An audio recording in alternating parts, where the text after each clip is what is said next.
யாராவது ஒருத்தவங்க நம்மளை பார்த்து இது வரைக்கும் நீ எனக்கு என்ன பண்ணியிருக்க, இல்லை எங்களுக்கு நீ வந்து என்ன பண்ணியிருக்க அப்படிங்கிற ஒரு வார்த்தையை கேட்டால் அது எந்த அளவுக்கு வந்துட்டு நம்மளை வந்துட்டு சாகடிக்குங்கிறது நான் இப்போ ரீசெண்டாக தான் உணர்ந்தேன்.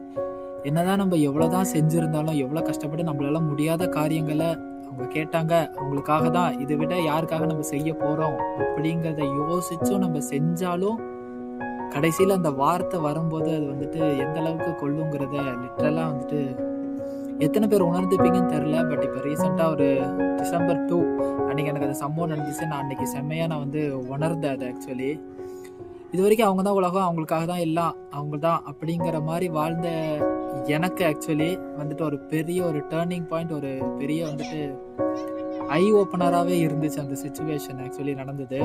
எக்ஸாம்பிள் அவங்க சொன்ன அந்த வார்த்தைக்கு வந்துட்டு நாளைக்கு அவங்க என் கூட இல்லை, அவங்க இருக்க மாட்டாங்க அப்படின்னு சொன்னாக்க நம்ம என்ன பண்ண போகிறோம், நம்ம என்ன ஆவோம், நம்ம என்ன செய்வோங்கிறதே எனக்கு வந்து ஒரு பெரிய ஒரு கேள்விக்குறியாகவே என் மனசுக்குள்ளே இருந்துகிட்டே இருந்துச்சு. ஆக்சுவலி ஆல்மோஸ்ட் 1 month ஆகிடுச்சு. நான் அதை பற்றி யோசிச்சுக்கிட்டே இருந்தேன் இது வரைக்கும் என்ன பண்ண போகிறேன், என்ன செய்ய போகிறோன்னே தெரியாமல்.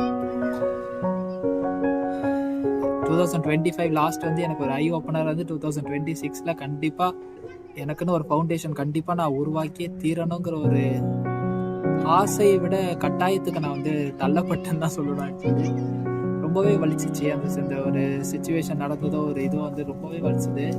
இல்லை but 2026 I will literally create an foundation and backup for me. கண்டிப்பாக நான் உருவாக்கி அதை நான் என்னோட லைஃப்பை வந்துட்டு ஒரு சேஞ்சிங் மாற்று 2016 நான் நம்புகிறேன்.